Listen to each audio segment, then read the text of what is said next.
What's up, YouTube? Zach's back with another attack, and today we're talking about everybody's favorite company, Apple. Now, first I just gotta say, a little boy ran into his father's house and he said, Dad, is it true that an apple a day keeps the doctor away? And his father said, yeah, I think it is, sure. The son said, Dad, I really need an apple then.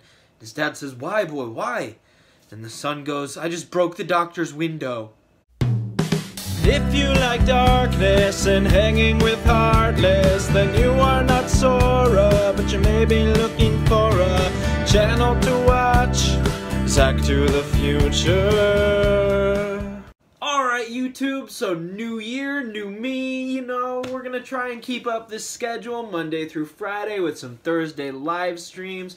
We're going to try and keep that up to the best of my ability, and of course work and life sometimes gets in the way, but I'll keep you posted. You can go and follow the page on Twitter and all my other social medias to keep in the loop. I recently did a live stream though, however, where I talked about why Apple sucks, and a lot of you may not have seen that live stream, but you may agree or totally disagree with that conversation. How can people be so set on one company, whether you're pro Apple or against Apple? I mean, at the end of the day, they are pretty much the wealthiest company in the world. So, without further ado, let's talk about why Apple sucks, and the iPhone sucks, and the iPad sucks, and the EarPods suck, and all of this stuff just sucks.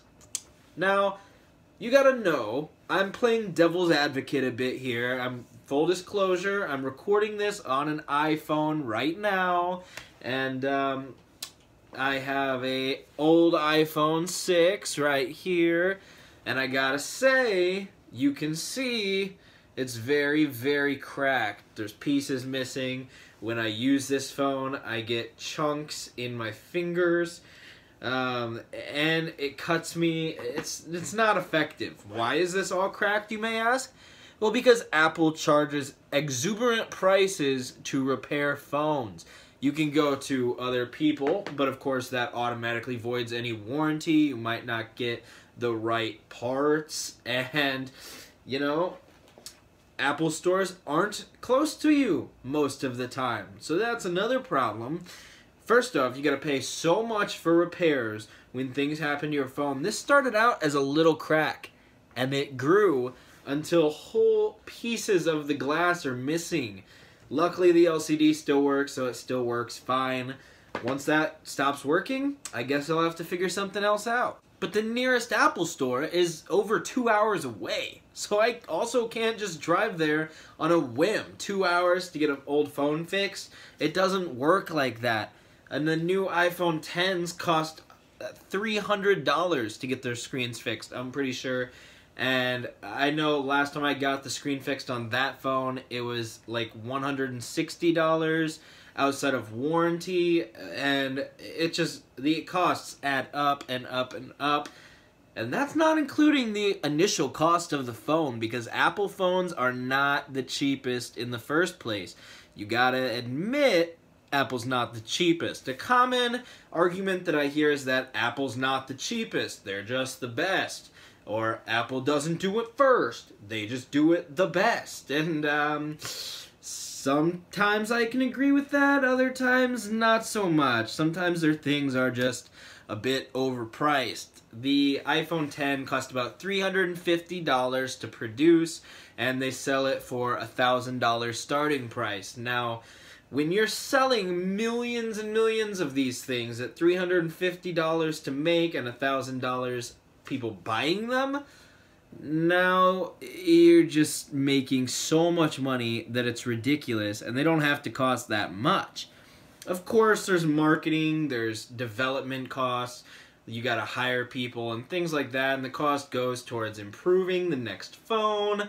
But at the end of the day, when you are the wealthiest company in the world and you're making so much money off one product, you don't need to charge so much. Make it more accessible. Everybody has an Android phone because there's so many of them, first off, but also because they're just cheaper.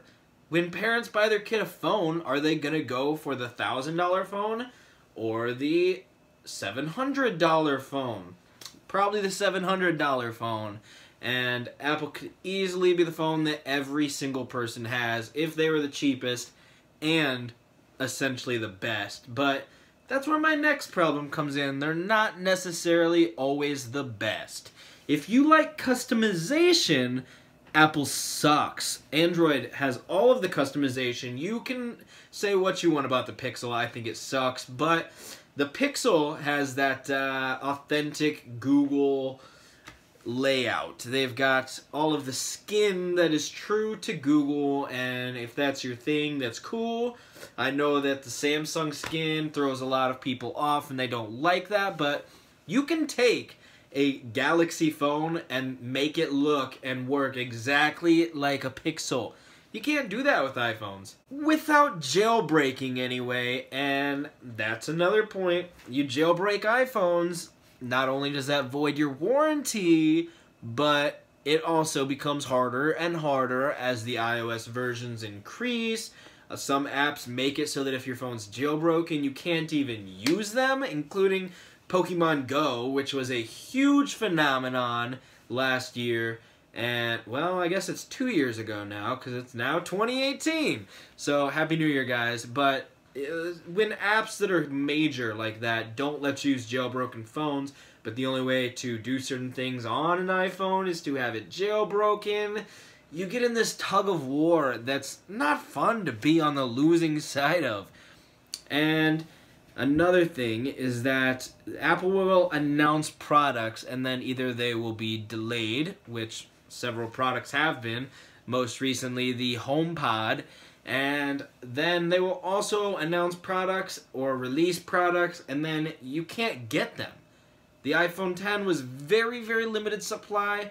The EarPods, you are still ordering them and not getting them for months upon months.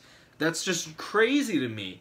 Why would you release a product and let people order it, let people pay for it when they are not able to be shipped out? When they're not gonna get them for months? I mean, if you don't have the order, you don't have the stock to supply anybody who purchases one, why are you letting people purchase them in the first place, Apple? You might as well be called Cutie, because you're a little orange, not an apple. Apple, I know. The Apple back in the day made the best things. They made the first things in a lot of cases. They made the OG smartphone that really blew everything up. They started this trend. They started home computers. And now they're just on the back of everything. Their graphics are nowhere near as good as Android phones. Androids can have 4K or 2K displays. iPhone is still at this Retina display, and they could easily do better. Their batteries are so weak, it's not even funny, and now they're throttling because their batteries are weak. With Android phones, sometimes you can get batteries that are so good that they don't ever have to throttle because the batteries still do really well. They do as good as a new iPhone's battery when they've been being used for a year, and that's insane. Apple needs to step up their game. I'm not saying that Apple does everything wrong. Some things are really good. You can't get viruses on iPhones, or at least it's very difficult to. Their whole ecosystem works very well together, but at the same time, with all these other issues, especially the pricing of everything, very few people can get an entire ecosystem, and that really messes things up a little bit. Because the best experience you can have with all this stuff is to have the iPhone and to have the Apple Watch and then have it connect to an Apple TV and an iMac and a MacBook and all this other stuff. Open up your iPad and it all works right there. Your EarPods, open the case and it connects to everything. This ecosystem is getting out of control, and my Android, Google's cheaper accessories don't work as well with these iPhones, and that's not okay. That's not, and Apple needs to step up their game. They need to, once again, be the best. If you can't say what somebody's doing wrong, what a company is doing wrong, then how are they ever going to improve? How are they going to know what people want? Unless they just don't care. And maybe Apple doesn't. So, I'll leave you with that. Hopefully we see great things from Apple in 2018. I would love to. But in the meantime, guys, I'm Zach. Don't you do crack, and I will catch you in the future. Thanks for watching, guys. I really appreciate it. There's another great video for you right here. You can click here to subscribe, and then you won't miss any of my content. I strive to make content for you constantly that helps you smile every day through optimism and comedy. So make sure you subscribe, watch my stuff, and I'll catch you in the next one.